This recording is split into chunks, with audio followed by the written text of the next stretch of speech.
Ooh, hello, Teh. What's up, Jeh? It's been a minute. It's been a long minute. Good freaking minute. I like to apologize for how long it's been. It's been like a week and a half, and that's a long time. Very long time. Maybe like 2 weeks. I can't remember.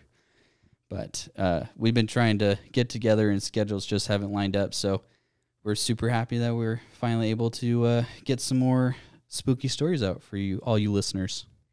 Yeah, no kidding. We were just going back and forth for forever, so I'm glad we could finally line up. So my wife and I went to the Capitol building. It was our anniversary, so we went and had a date night in Salt Lake and ended up walking around the Capitol building, and then we drove around and didn't even realize that we were right next to the old children's hospital. That is now the apartment building, because it's just right up there. And my wife was like, wait, isn't that the place you guys talked about on your podcast? And I turned around, I'm like, oh, wait, yeah, that's it. See, it comes out of nowhere, and whenever you see it, it's like, dun, dun, dun. Yeah, and it's hidden. I feel like you can't even get to the main stairs super easy. Like, there's no parking really for it either. It looked like. Yeah, not anymore. Yeah. So, anyways, that was funny that we stumbled upon it. Now that you mention it, we were in Salt Lake for lunch on Friday. And we saw it too. And I was like, what? It looks so different now. Yeah. We weren't even trying to find it. Yep. We just happened upon it. Mm-hmm. I have my spooky story today. You have some spooky stories for me, the Reddit stories? Yes, I do. I am very anxious to hear them. So whenever you are ready. So for this episode, I wanted to do something a little different. It's kind of Reddit, kind of like my own research / peer research. Like, okay. I asked everyone around me for their input on this. Cool. So I've been noticing this phenomenon a lot lately in my life. I'm not sure if like social media has just really hit their target audience, but I've just been noticing it a lot. Have you ever heard of Uncanny Valley? That sounds familiar, but I don't know what it is, I guess. That actually fits it perfectly. So, Very Well Mind describes it as, the uncanny valley is a term used to describe the relationship between the human-like appearance of a robotic object and the emotional response it evokes. In this phenomenon, people feel a sense of unease or even revulsion in response to humanoid robots that are highly realistic. Okay.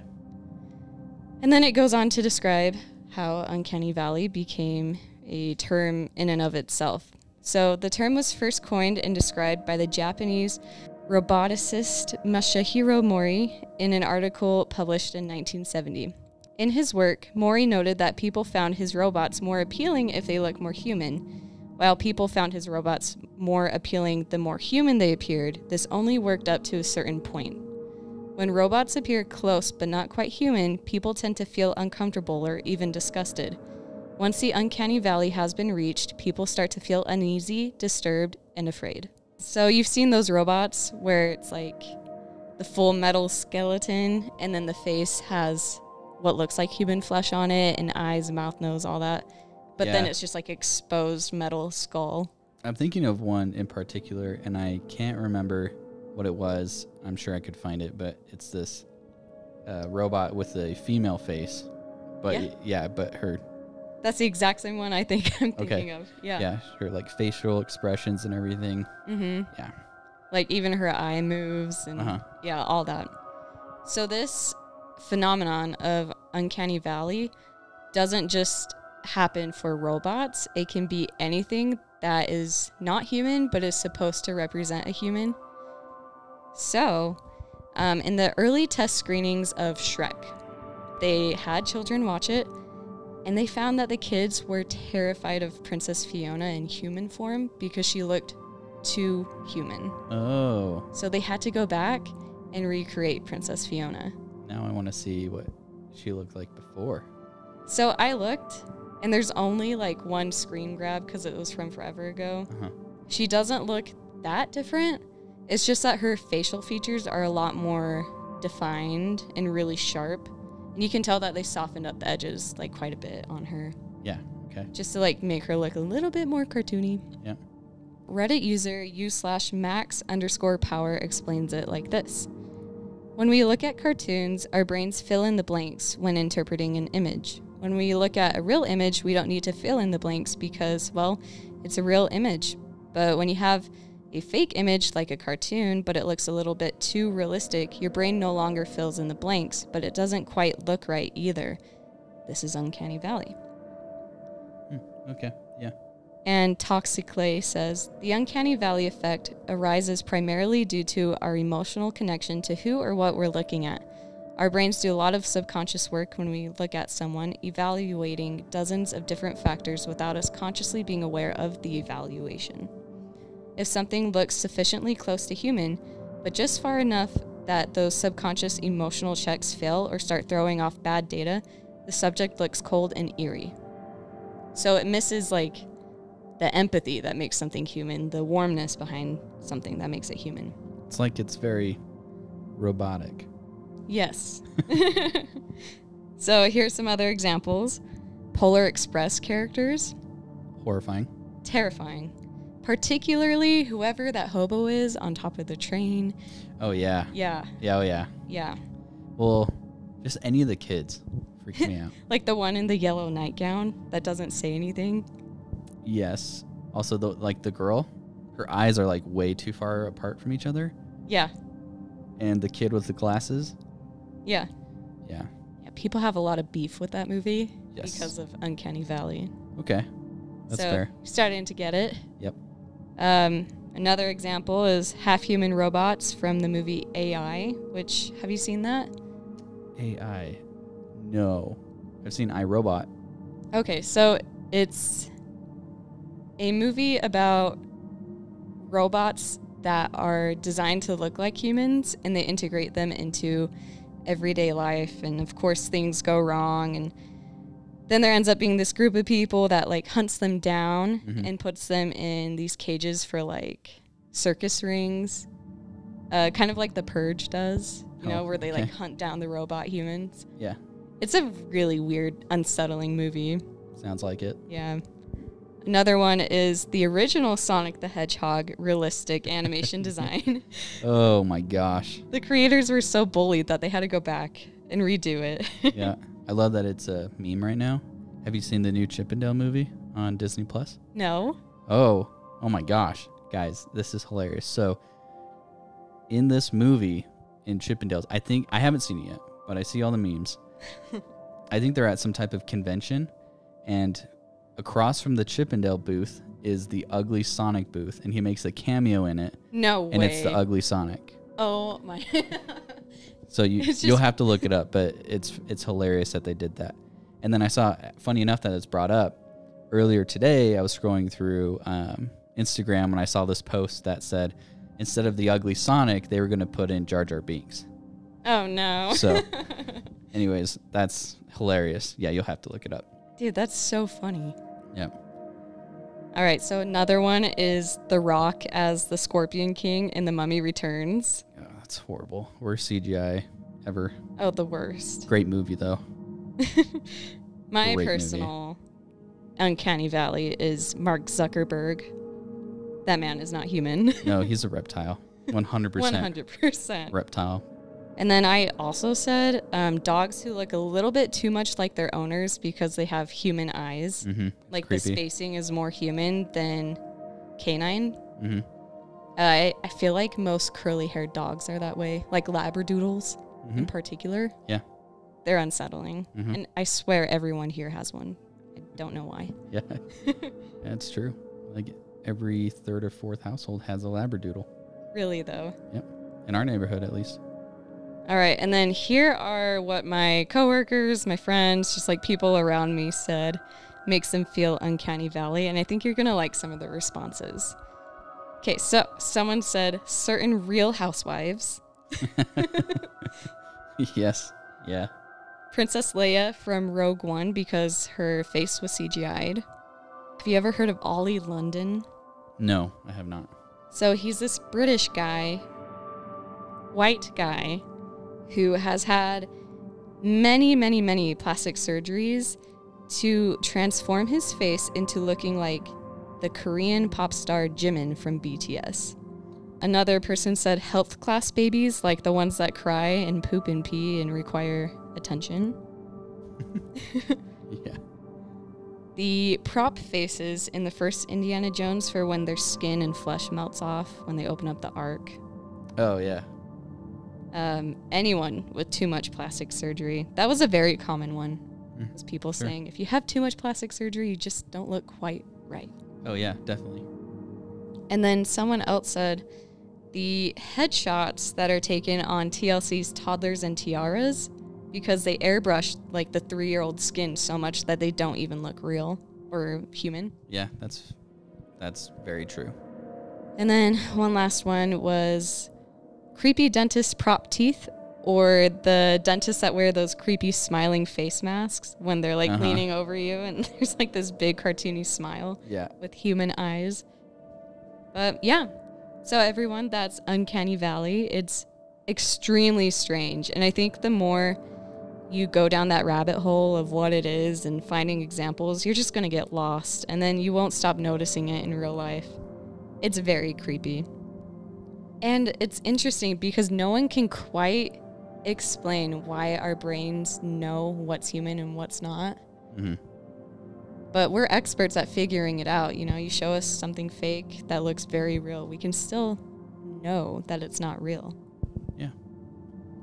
Well, spooky, scary, something weird that I'm gonna think about now from now on. Just casually just be watching something or something like that, and then think about Uncanny Valley. Oh yeah, you once you know about it, you won't stop noticing it. Yeah. Somebody else mentioned that AI really freaks them out in that way. Mm-hmm. Like virtual assistants such as Siri or Alexa. Mm-hmm. I mean, they're faceless, but they speak to you like a person, but not quite like a person. So they just feel really uneasy. Especially since they listen to everything you say. Speaking of that, so my fiance's mom is studying to go to nursing school. And the other day, she was in her office studying, and she screamed. She's like, guys, come here, come check this out. We run in, and she said something had gone wrong with her homework on her laptop. And she was just like, ugh, are you serious? And then she turned around, and right then she heard, I'm always serious, Tenna. What the heck? And she looked at her laptop, and there was a note that popped up from her Siri, and it was listening to her, but she didn't even say Siri. It responded to her. Oh, yeah, that happens all the time. Like, we have an Apple TV in our basement, and when we'll just be watching a movie, and I think it hears something from like the TV speakers that say it's something similar to hey Siri or something like that, and then it will say, I don't know how to help you with that. But it's just so random because we don't expect it. And then, or she'll say, yeah, I can look that up for you or something like that. It's just creepy. I don't like it. Yeah. But sometimes it's nice because there's times where I'm like, okay, I have to remember to get this certain gift for my wife's birthday. And then it'll my phone will hear me say that. And then around that time of my wife's birthday, I'll get Facebook ads for that gift or item or whatever. So remembers it. That's so scary though.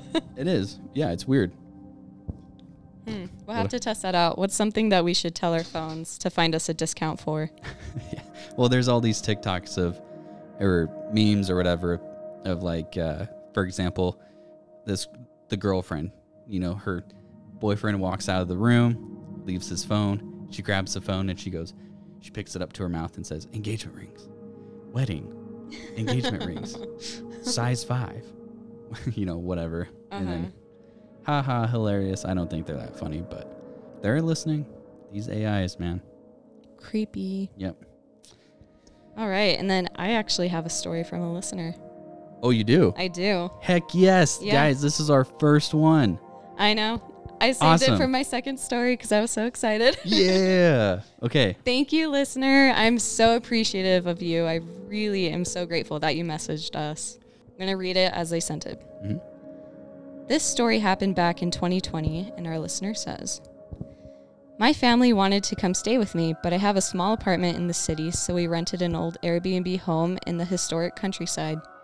It was a nice home, lovely, but it had a downstairs cellar or basement area that was really spooky. Like, I got such a weird feeling down there, the vibe was just off. I remember that the basement was really cold, and it was lined with a bunch of original brick. There was an old wardrobe in the corner, laundry was down there as well. It was just an overall really odd layout and unsettling feeling being down there, which is why I was grateful to be sleeping upstairs. That night, we decided to play some video games, classics like Call of Duty, and to share a couple beers. Nothing too fancy or expensive, but it was great to see my family again. It had been quite a while. I had a few beers that night and started to feel a little drunk, but not drunk enough to black out, just drunk enough to loosen up and stay happy during our reunion. Eventually, the night grew quiet, and everyone was tired from traveling, so we went to our separate rooms to get some sleep. I woke up in the middle of the night needing to pee, so I walked out of my room, past the kitchen, and into the bathroom. After I finished my business, I have no idea what happened to me. Now, let me preface this by saying I've been drinking for years, and I know the difference between being buzzed and a little drunk or completely blackout drunk, and I know I wasn't blackout drunk. I didn't drink enough to even get close to that level for me. After peeing and leaving the bathroom to go back to bed, something happened to me. I completely blacked out, and I don't remember anything during this time. All I remember was waking up in shock, like in a total panic, and I was standing on the edge of the dark staircase looking into the basement. I was immediately frightened because I didn't know the layout of the house that well, and it was shocking to wake up teetering on the edge of that creepy staircase, seemingly staring into the void.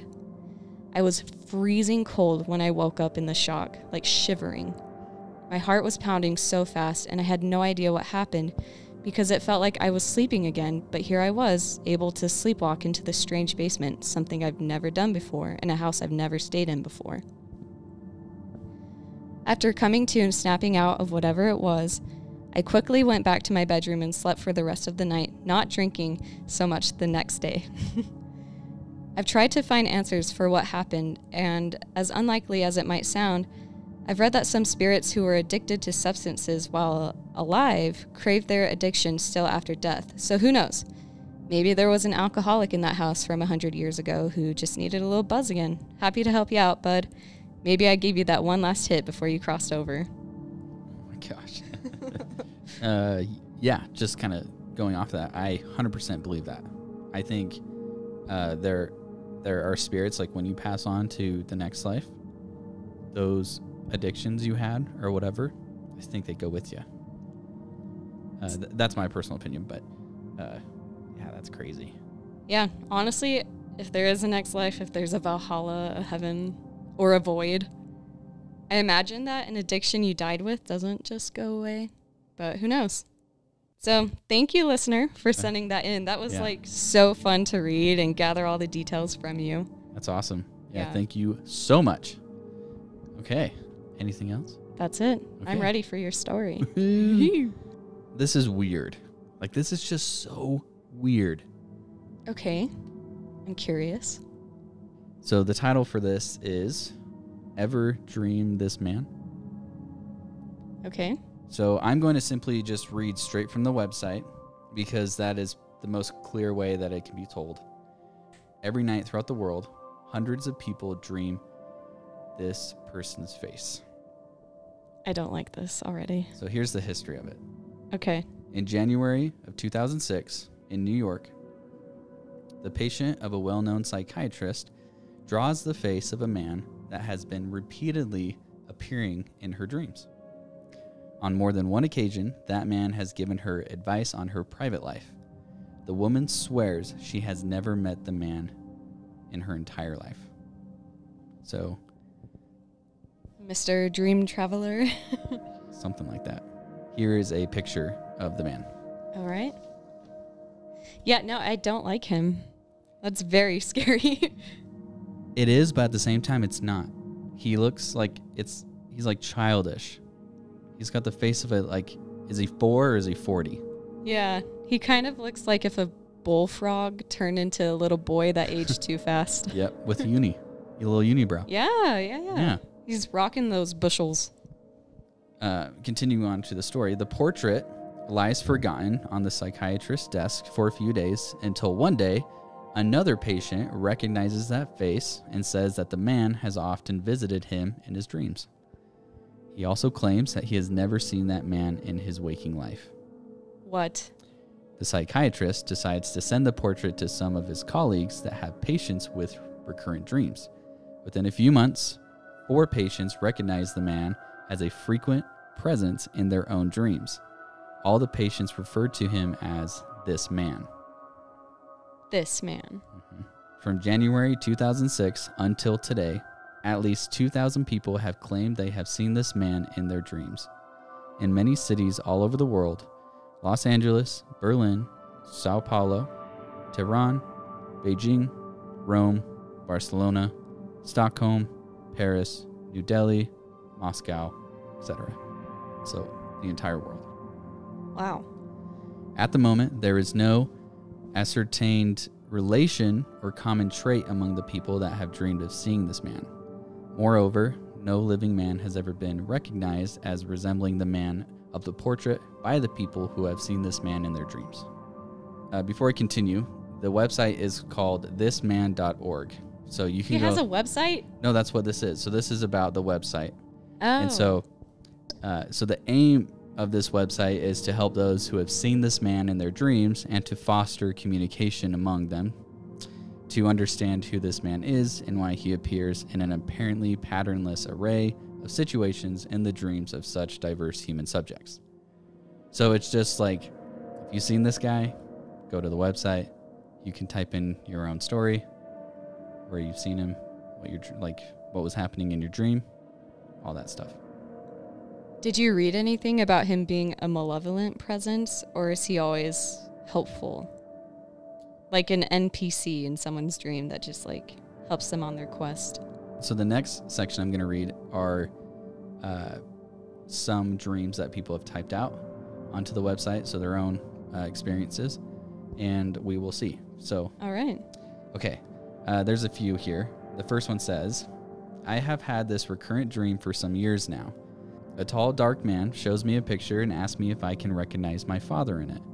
The man in the picture is this man I have never seen before. He looks nothing like my dad. Nevertheless, I inexplicably answer that I do recognize my father. At this point, I usually wake up feeling very peaceful. Other times, the dream continues. I am standing before my father's grave. I place some flowers on the ground and I realize the photograph on the tombstone is missing. Oh, what? The next one says, I fell in love with him from the very first time I saw him in my dream. Even though, if I think about it, I must admit he's really ugly. And yet each and every time, he sweeps me off my feet with his romantic gestures and sweet words.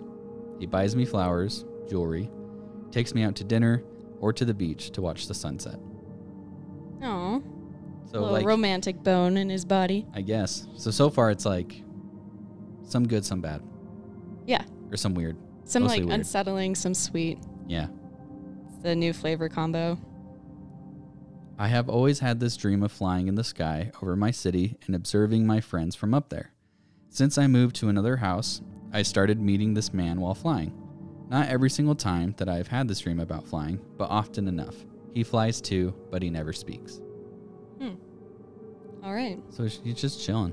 He's just a guy. He's just vibing. He gives great advice. He's someone's dad, apparently. He just flies around. Yeah. He likes long walks on the beach. Getting caught in the rain. Yep. This next one says, the first time I had a dream about this man, I was having a hard time at work. I had a dream about getting lost in a huge and deserted shopping mall. Suddenly, this man appeared, and I started running away from him. He chased after me for what seemed like an hour until I found myself against a wall in the kids' area in a supermarket. At this point, he smiled at me and showed me the way out towards the cash desks, and I woke up. Ever since that night, this man has appeared in all of my dreams, and he always gives me directions to get out of the dream and wake up. What?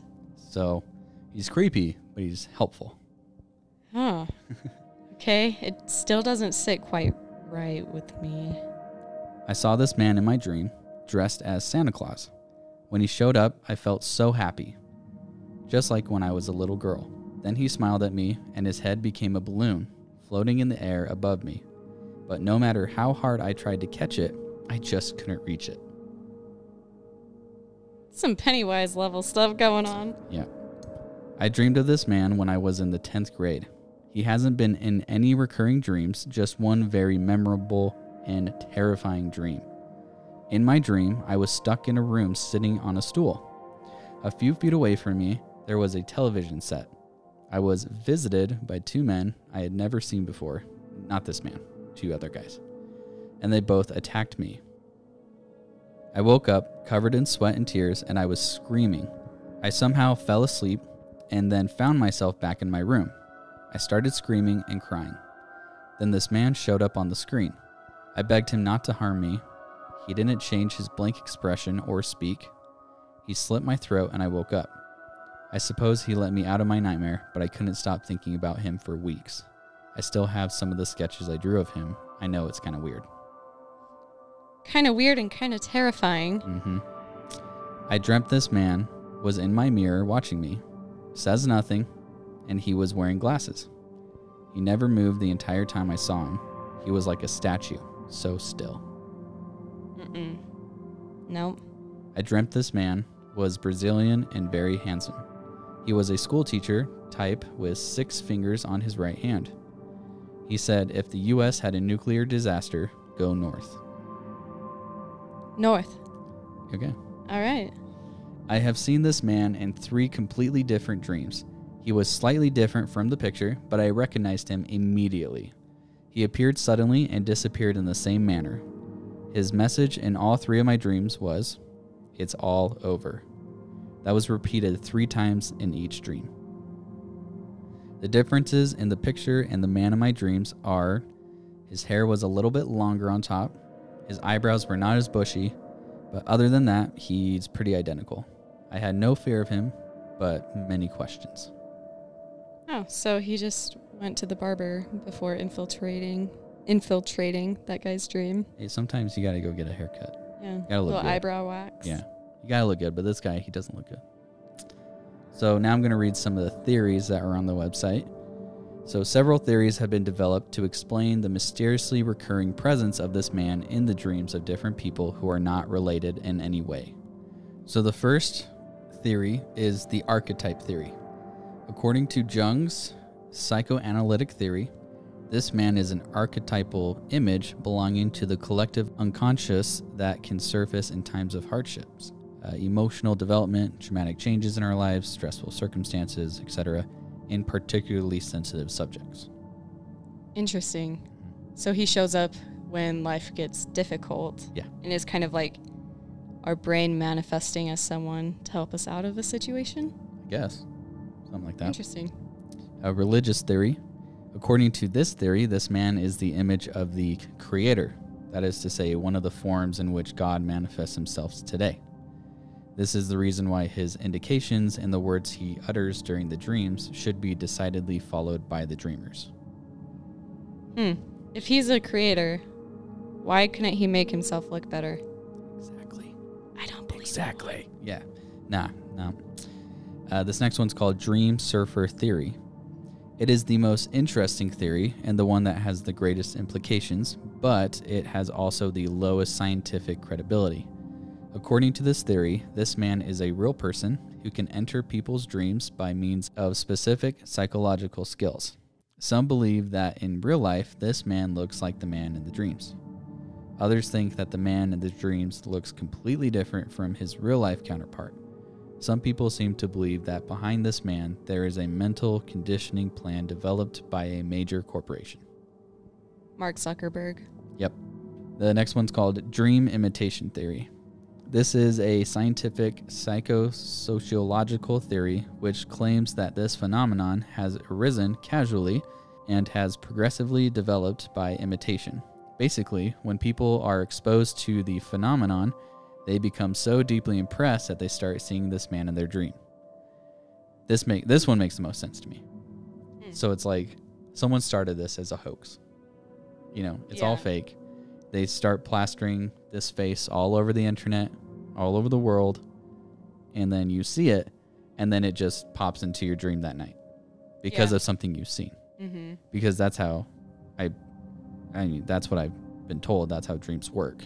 Your dreams happen because of a previous event that happened in your real life. I was going to say, I haven't seen that man in my dreams. You might now. But now that I've seen it, he might pop up. I've yet to see him in my dreams.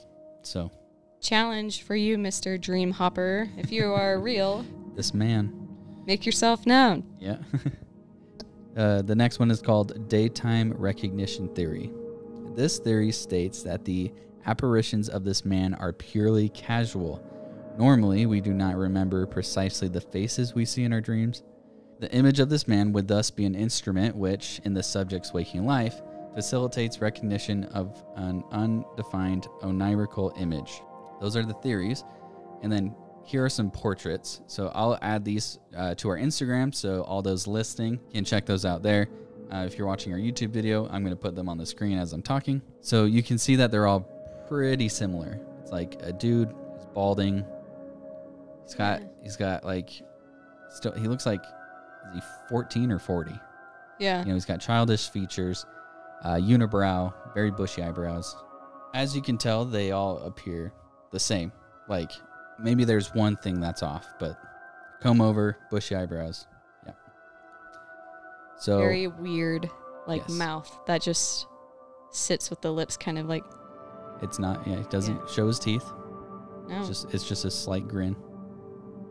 So you can download posters that say, "Ever dreamed this man?" with an image of the man's face. You can download that on the website.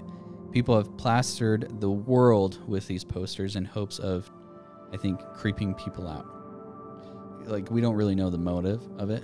Like, why put these posters out, even if you have dreamed it? I wonder if they're just trying to spread the image so that more people happen to have these dreams and then boost the website. Yeah, so this was later to be found a hoax and one big marketing ploy. The problem with that is it doesn't make sense of what they were trying to market. Yeah. It may be fake, but we cannot forget that people did come forward with real accounts of seeing this man in their dreams.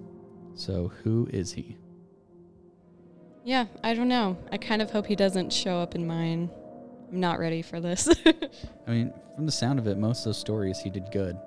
Or he didn't do anything. You know, he was just there. He did slit that one guy's throat. It was just one time. No biggie. Just one time. But yeah, that is this man. Hope you didn't plan on sleeping tonight, because I'm sure not going to. You're going to see him in your dreams. Oh, wow. Before we sign off, I just want to say thank you to that listener who sent in that story that Tessa read. Thank you so much. If you guys have your own spooky story, please send it to us. You can send it to our email, which is spookysouppodcast801@gmail.com, or you can write it to us or DM us on Instagram. And once again, all these images that we were just showing each other, they will be on Instagram as well. So check us out there. Let us know if you have seen that man in your dreams. Ooh, yeah, you can comment on the Instagram post. Yeah, we want to know. Yeah, thanks for listening, guys. We'll scare you in the next episode. Stay spooky. Bye. Bye.